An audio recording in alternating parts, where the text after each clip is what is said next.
ये मुस्कुराता हुआ चेहरा जो आप देख रहे हैं, लोगों को काफ़ी उम्मीदें हैं इनसे, लेकिन जानते हैं यहाँ के लोगों की क्या राय है, क्या सोचते हैं वो इन कीमतों के बारे में। जिंदगी इतना प्रभावित है कि जीने का इच्छा खत्म हो गया है। आदमी चले अब हो गया है कि वही रिक्शा और उठ जाए और कोई गाड़ी चले, किसी के पास बहुत है, किसी के पास कुछ ना, नौकरी वाले हैं, कंपनी सब बंद बैठे हैं घर, वो तो कुछ नहीं कर रहे हैं ना, तो उनको भी देखना चाहिए ना। 3 गुना 4 गुना टैक्स वसूल रहे हैं और फिर बाद में फ्री वैक्सीन का लॉलीपॉप जनता को दे रहे हैं कि भाई आपको फ्री वैक्सीन दी जा रही है, जबकि वो आए हुए हैं। हित से जुड़ी हुई चीज़ें हैं, जैसे महंगाई है, पेट्रोल के दाम है, जो सीधे सीधे जन से जुड़े हुए चीज़ बढ़ रहे हैं, लेकिन स्टेट गवर्नमेंट और सेंट्रल गवर्नमेंट को अपने टैक्स कम करने चाहिए, जिससे कि आम आदमी को फ़ायदा हो। ये मुस्कुराता हुआ जो चेहरा आप देख रहे हैं, लोगों को काफ़ी उम्मीदें थी इस चेहरे से, लोगों ने काफ़ी आशाओं के साथ इनको चुना था, लेकिन जैसा कि आप सभी जानते हैं, इस कोरोना काल में महंगाई बढ़ी है, खासकर पेट्रोल और डीजल के जो दाम हैं, कहीं ना कहीं जनता इनसे निराश है। आज हम आए हैं उनके संसदीय क्षेत्र में, आइए जानते हैं उनके संसदीय क्षेत्र में लोग क्या राय रखते हैं इस महंगाई के बारे में। नमस्कार, मैं नो पॉलिटिक्स से श्रीकांत यादव आपका स्वागत करता हूँ। नमस्कार साथियों, हम आज आए हैं बनारस मोदी जी के संसदीय क्षेत्र में। आइए जानते हैं वहाँ के लोगों से कि बढ़ी हुई तेल की कीमतों के बारे में उनकी क्या राय है। वो हमारे एक दोस्त हैं, आप अपना नाम बताइएगा। विमल कुमार सिंह। विमल कुमार सिंह। जैसा कि आप जानते हैं तेल की कीमतें इतनी बढ़ी हुई हैं, आपको क्या लगता है, क्या ये आपके रोज़मर्रा के जीवन पे प्रभावित है? क्यों नहीं है, रोज़मर्रा की ज़िंदगी तो प्रभावित है ही। अरे रोज़मर्रा की ज़िंदगी इतना प्रभावित है कि जीने का इच्छा ख़त्म हो गया है। आदमी चले अब हो गया है कि वही रिक्शा और टाली खींचना शुरू करें और उसी से आदमियों को ढोएं पहले की तरह। तेल इतना महंगा हो गया जो है, गाड़ी चलाने की हिम्मत नहीं रह गया, समझ जाइए स्थिति। तो मतलब आपके कहने का मतलब है कि जो सरकार ने जिस तरह से तेल की कीमतें बढ़ाई हैं वो गलत हैं? बिल्कुल गलत है भाई। ठीक है, महंगाई बढ़ रहा है, हम लोग को सुविधा मिल रहा है, महंगाई बढ़ रहा है, हम लोग को सुविधा मिल रहा है, अच्छी बात है, लेकिन महंगाई उस हिसाब से बढ़े जिस हिसाब से सब जी सके। अब कोई मर जाए और कोई एकदम VIP गाड़ी से चले, किसी के पास बहुत है, किसी के पास कुछ ना हो, तब बेकार है ना। फिर बात तो सही कह रहे हैं आप, लेकिन जो भी चीज़ें की जाती हैं, जैसे कि आप सभी जानते हैं कि अभी फ़िलहाल सरकार के भी हाथ तंग है क्योंकि कोरोना की महामारी जो फैली हुई है, तो उसको मद्देनज़र रखते हुए भी आपको ये लगता है कि ये जो भी महंगाई है बढ़ी है या तेल या कीमत या बाकी चीज़ें की, तो भी ये चीज़ें सही है या गलत है या सरकार के द्वारा की गई हैं? इसे कहने का मतलब महामारी बढ़ी है, बिल्कुल सही बात है। महामारी बढ़ने से प्राइवेट काम बंद हो गए हैं, जैसे जो आम ठेकेदार वाले हम ठेकेदार हैं, हम मंडी में भी काम करते हैं, वन निगम सरकारी विभाग में भी, तो जो प्राइवेट काम है वो बंद हो गया, लेकिन सरकारी काम सारे चल रहे हैं। सरकार को सारा फंड सारा टैक्स जा रहा है, लेकिन फिर भी मतलब भाई डेवलपमेंट हो रहा है, महंगाई बढ़ी अच्छी बात है, लेकिन जब सब कुछ बंद है प्राइवेट, तो उस हिसाब से प्राइवेट लोगों को भी तो देखना चाहिए कि भाई वो कैसे जिएंगे। सरकारी काम, सरकारी तनख्वाह मिल रही बहुत बढ़िया है, तो प्राइवेट नौकरी वाले हैं, कंपनी सब बंद बैठे हैं घर, वो तो कुछ नहीं कर रहे हैं ना, तो उनको भी देखना चाहिए ना भाई, कुछ करें ताकि उनके बारे में भी कुछ सोचें, वही ठीक है। नमस्कार सर, आपका नाम? नमस्ते, मेरा नाम आमिल है। सर, आप अभी तेल भरा के आ रहे हैं? बिल्कुल। जैसा कि आप जानते हैं तेल की कीमतें काफ़ी बढ़ी हुई हैं। जी हाँ। और इससे आम आदमी परेशान है, तो इस पर आपकी क्या राय है? सर, राय तो अब पब्लिक की राय तो ये होगी हमें सही जो चीज़ें हैं सही रेट पे मिले, लेकिन गवर्नमेंट यहाँ पे क्या है, अनाप शनाप लोगों को सिर्फ चूसने का काम कर रही है, क्योंकि जो पर लीटर बैरल के हिसाब से तेल आता है उस हिसाब से 30 से 35 रुपये तेल बैठना चाहिए।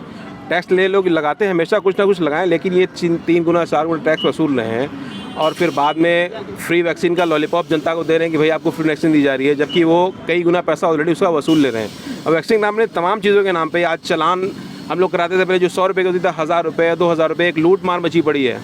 अब बाबा जी का अनुकंपा है कि हमारे एक बाबा जी आए हुए हैं, तो क्या किया जा सकता है। अब जी रहे, उसी में आदमी जी रहा है, चला रहा है गाड़ी अपनी, हम भी चला ही रहे हैं, क्या करें। जैसे इकोनॉमी भी धीमे धीमे घसीट रहे, हम भी घसीट रहे हैं। देखिए अभी हवा भरा है, हवा कम हो गई, ये भी एक और लफड़ा है, क्या किया जाए। जैसा कि मतलब आपके हिसाब से जो कीमतें प्रति बैरल है वो 35 रुपये एक आदमी पर बैठनी चाहिए। हाँ जी, हाँ जी। ठीक है जी, पर क्या आप जानते हैं कि किस तरह से तेल की कीमतें तय की जाती हैं? देखिए, ये जो गवर्नमेंट हमें एक्सप्लेन करती है कि अलग अलग लोग टैक्सेस लगाते हैं, स्टेट का अलग टैक्स होता है, सेंटर का अलग होता है, और वो अपने मनमाने तरीके से लोग बढ़ाते रहते हैं। अब तो ये शेयर की तरह रोज़ कर लेते हैं।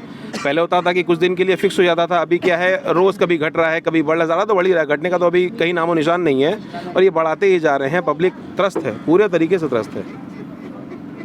धन्यवाद आप अपनी राय देने के लिए। आपका नाम? मेरा नाम डॉक्टर सीमांत प्रियदर्शी है। जैसा कि आज जानते हैं कि तेल की कीमतें बढ़ी हुई हैं और कोरोना काल में ही बढ़ी हुई हैं। आप इस पर कुछ राय देना चाहेंगे, कोई कमेंट करना चाहेंगे?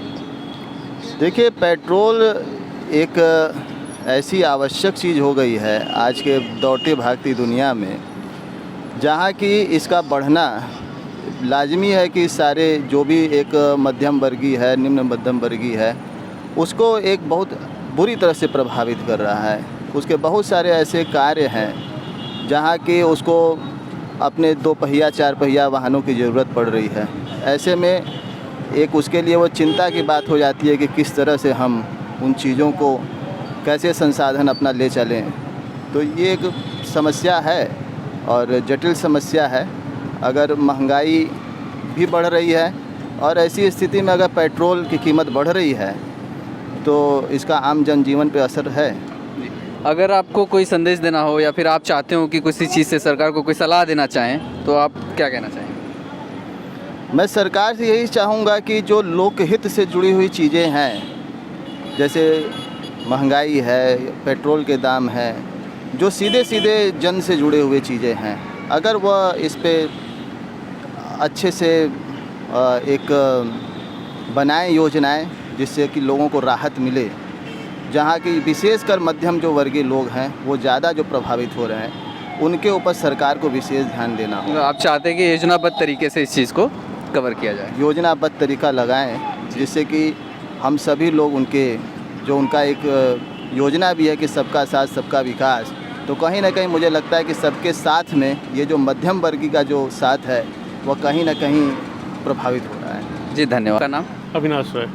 सर, जैसा कि आप जानते हैं इस कोरोना काल में महंगाई बढ़ी हुई है और तेल के दाम भी बढ़े हुए हैं, तो आप उस पर अपनी क्या राय देना चाहेंगे?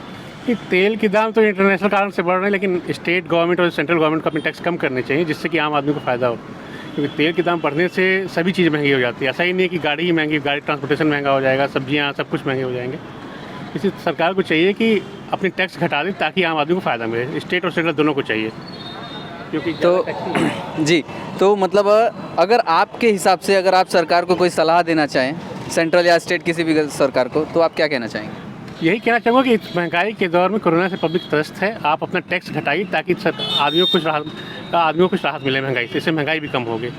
टैक्स अपना कम करेंगे तभी आम आदमी को फ़ायदा मिलेगा। जी बिल्कुल, धन्यवाद। उम्मीद करते हैं आपको हमारा वीडियो पसंद आया होगा। अगर आपको हमारा वीडियो पसंद आया है तो प्लीज़ हमारे चैनल को लाइक कीजिए, शेयर कीजिए और सब्सक्राइब कीजिए। बेल आइकन दबाना ना भूलिए। अगर आप चाहते हैं कि हम किसी मुद्दे पर वीडियो बनाएं तो कृपया करके हमें कमेंट में अपनी राय दें। मिलते हैं अगले वीडियो में नए मुद्दे के साथ। तब तक के लिए धन्यवाद।